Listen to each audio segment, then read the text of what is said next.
엄마 저 사람은 왜 저래? 그러면은 그런 사람은 피해. 네가 공부 잘해야지만 그런 사람들 안 만나. 이거 되게 위험합니다. 왜냐하면 타인의 관점을 차단하는 양육 태도거든요. 내 자아가 굉장히 다양한 타인들을 거쳐서 나에게 돌아올 때 내가 더 탄탄한 자아를 가진 존재가 되는데 엄마가 정해준 사람들, 내가 몇 안 되는 사람들과의 관계를 통해서만 나란 존재를 바라보면 내가 어떤 사람인지를 다양한 시점으로 바라볼 수 있을까요? 안녕하세요. 뇌과학자 장동선입니다. 이제 곧 신학기가 시작되죠. 이맘때쯤이면 부모님들 마음속에 다 비슷한 걱정이 떠오를 것 같아요. 우리 아이가 친구들 사이에서 잘 지낼 수 있을까? 친구들 사이에서 기죽지 않고 자기 의견도 똑부러지게 말했으면 좋겠다. 뭐 이런 것들이 모두 부모님의 희망사항이잖아요. 뇌과학적으로 들여다보면 아이의 교우관계나 자기 의견을 잘 개진하는 아이의 모습들은 이 아이가 자아를 어떻게 형성해 가고 있느냐와 깊은 관계가 있거든요. 자, 한 인간의 자아는 대체 언제 어떻게 만들어지는 걸까요? 오늘은 뇌 발달의 흐름을 따라 아이의 자아 형성에 결정적인 영향을 미치는 중요한 시기를 함께 살펴보겠습니다. 우리가 인간으로서 살아가는 데 있어서 왜 탄탄한 올바른 자아 형성이 중요할까요? 그건 바로 내가 누군지 알아야 내가 내 삶을 주도적으로 만들어갈 수 있기 때문입니다. 내가 누구이고 뭘 좋아하고 어떤 사람인지를 잘 아는 사람일수록, 자아 형성이 잘 된 사람일수록 다른 사람과의 관계에서 잘 안 흔들리고 갈등 상황도 잘 넘기고 내가 원하는 것들 이렇게 됐으면 좋겠다라는 것을 소통을 잘하기도 하죠. 자아라고 하는 것은 몇 번의 중요한 단계를 거쳐서 완성이 되는데요. 첫 번째는 태어나서 만 2세 정도까지의 시기인데 이때는 외부 세상에서 들어오는 감각 신호를 해석하는 능력이 발달하는 시기입니다. 집으로 비유하면 기초공사가 끝난 집처럼 생각하면 되겠죠. 인테리어나 디테일한 다른 것들은 들어와 있지 않지만 기본적인 구조는 완성이 된 거예요. 갓난 아기의 뇌가 세상에 있는 모든 것들을 있는 그대로 인지하기는 어렵거든요. 그래서 시각, 청각, 촉각, 이 감각을 통해서 들어오는 신호들을 뇌가 계속해서 해석하는 법을 배워갑니다. 수많은 외부 신호 중에서 어떠한 것이 의미 있는가를 골라내는 이 신경세포와 신경세포 사이의 연결들, 여기에서 시냅스 가지치기라는 것이 매우 활발하게 이루어지고 있는 거죠. 외부에서 들어오는 감각 신호를 우리의 뇌가 어떻게 해석하는가가 우리가 경험하는 세상이 되는 거고, 내가 세상을 어떻게 경험하는가가 나의 자아 형성에 있어서 가장 첫 번째 스텝, 중요한 스텝이라고 볼 수가 있는 겁니다. 두 번째 아주 중요한 시기는 언어 및 운동 능력이 발달하는 시기입니다. 만 2세에서 대략 만 6, 7세까지의 시기인데요. 이때 우리의 뇌는 언어를 이해하고 또 언어를 생성할 수 있는 능력이 운동 능력과 함께 발달합니다. 이건 꼭 기억하셔야 돼요. 언어 능력이 따로 발달하고 운동 능력이 따로 발달하는 것이 아니라 언어 능력이 발달하면서 운동 능력도 같이 발달합니다. 예를 들어서 아기한테 잡아봐, 저거 잡아봐 얘기를 하잖아요. 아기가 아마 막 잡으려고 막 이럴 거예요. 막 손을 내밀고 막 다양한 동작들을 하죠. 그럼 잘한다 잘한다 잡아봐. 잡아봐라는 소리가 내가 운동 능력을 활용해서 하고 있는 이 동작에 해당한다 라는 거를 매칭을 시키고 내가 무언가를 잡는 행위에 해당한다라는 것을 합쳐서 배우는 거죠. 그렇다면은 내 자아가 발달하는, 그리고 내가 어떤 존재인지를 알아가고 스스로 나에 대해서 생각할 수 있는 능력이 생겨나기 시작하는 것은 언제부터일까? 만 3세에서 5세 사이에 마음이론이라는 것이 우리의 뇌 안에서 발달한다라고 하는 것을 연구자들이 알아냈어요. 이 마음이론이 발달하기 전에 아이의 뇌는 나와 타인이 가지고 있는 지식이나 알고 있는 게 일치한다라고 가정을 해요. 근데 마음이론이 발달하면은 딴 사람은 딴 걸 봤으니까 다르게 생각할 수도 있겠는데를 자동으로 유추해내요. 어린아이에게 마음이론이 있는지 굉장히 유명한 셀리 앤 테스트라는 게 있어요. 조그만 인형이 하나 있는데 이 인형을 A라는 박스 안에 넣습니다. 아이도 이걸 보고 있고 셀리 선생님도 이걸 보고 있어요. 근데 셀리 선생님이 갑자기 나 잠깐만 나갔다 올게, 화장실 갔다 올게 하고 나갑니다. 그때 아이만 보고 있는 데서 이 A 박스 안에 있는 인형을 B 박스 안으로 옮겨요. 자, 그리고 아이한테 물어봐요. 셀리 선생님이 돌아오면 요 인형이 박스 B 안에 있다고 생각할까? 박스 A 안에 있다고 생각할까? 그런데 마음이론이 생기기 전에 아이는 선생님이 이걸 봤건 못 봤건 내 머리에서 지식이 업데이트 됐어요. 그럼 셀리 선생님이 돌아와도 선생님도 박스 B 있다고 생각할 거야 라고 얘기를 한다는 거예요. 자, 그런데 만 3세 5세가 지나서 아이에게 마음이론이 생겼다. 그러면은 선생님은 못 봤으니까 선생님은 여기 있다고 생각하죠 라고 답을 할 겁니다.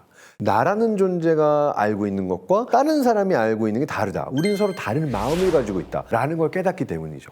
세 번째 뇌 발달이 중요한 시기는 유아기에서 청소년기까지 쭉 좀 길게 이어지는 시기인데 내가 어떤 존재인지를 메타인지를 통해서 스스로 알아가는 능력이 발달하는 시기죠. 세상에서 제일 중요한 게 내 친구들이 나를 어떻게 생각하냐.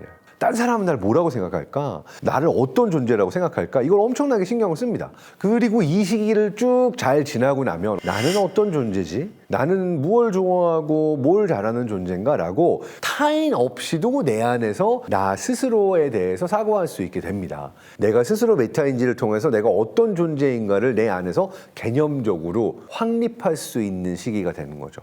우리가 정리해보면 감각이 언어를 만들고 언어와 몸의 경험이 쌓여서 아이가 다른 사람의 마음을 읽기 시작하면 그 다른 사람의 시각으로 나를 바라보면서 사회 안에서 타인을 거쳐서야 비로소 나라는 존재의 정체성이 확립되게 되는 거죠. 우리가 생각하는 것보다 자아 형성의 완성 단계는 굉장히 늦게 나타납니다. 무엇보다도 전두엽과 전전두엽의 완성이 끝나야 우리가 스스로를 바라볼 수 있고 판단할 수 있는 능력이 완성되는 거예요. 그렇다면 전전두엽이 완성되는 시기는 언제일까? 20대 초중반입니다. 그래서 저는 농담처럼 이야기하는 게 사람들이 군대 갔다 와서 철드는 게 아니라 그 군대 갔다 올 나이쯤이 대략 나의 전전두엽이 완성되는 시기라서 독립적으로 내가 타인의 시선에 휘둘리지 않고 내가 어떤 사람이다, 내가 누구인가 라고 하는 이런 철든 자아가 완성이 되는 거죠.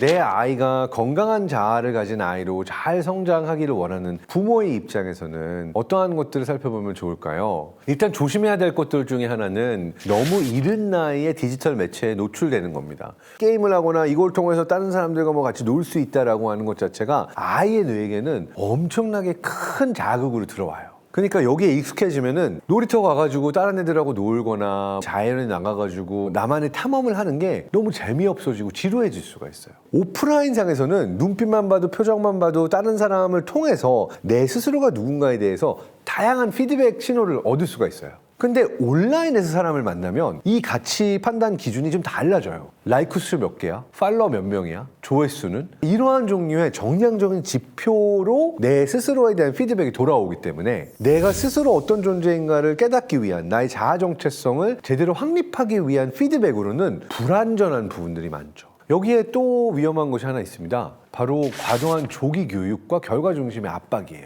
상호작용과 언어 능력, 운동 능력, 다른 사람의 마음을 이해하는 능력 이러한 것들을 길러야 하는 나이에 그 경험을 하기보다는 문제를 풀고 100점 맞고 1등 해야 되고 다른 아이들하고 경쟁을 해가지고 이기는 것 이것만이 나의 가치를 인정받는다라고 학습한 아이의 경우에는 어른이 되어서 타인의 눈으로 보는 내가 누구인지 다양한 사람들은 얼마나 다양한 마음들을 가지고 있을 수 있는지 이해를 잘 못하고 컸기 때문에 내가 어떤 존재인지에 대해서 제대로 성찰할 수 있는 능력이 모자란 어른이 될 수가 있는 거죠. 그래서 부모 입장에서 아이가 타인의 관점과 입장을 충분히 상상해 볼 수 있도록 가르쳐 주는 게 중요합니다. 예를 들어서 엄마 저 사람은 왜 저래? 그러면은 그런 사람은 피해. 네가 공부 잘해야지만 그런 사람들 안 만나. 이거 되게 위험합니다. 왜냐하면 타인의 관점을 차단하는 양육 태도거든요. 내 자아가 굉장히 다양한 타인들을 거쳐서 나에게 돌아올 때 내가 더 탄탄한 자아를 가진 존재가 되는데 우리 가족의 보호 안에 그리고 뭐 엄마가 정해준 사람들 내가 몇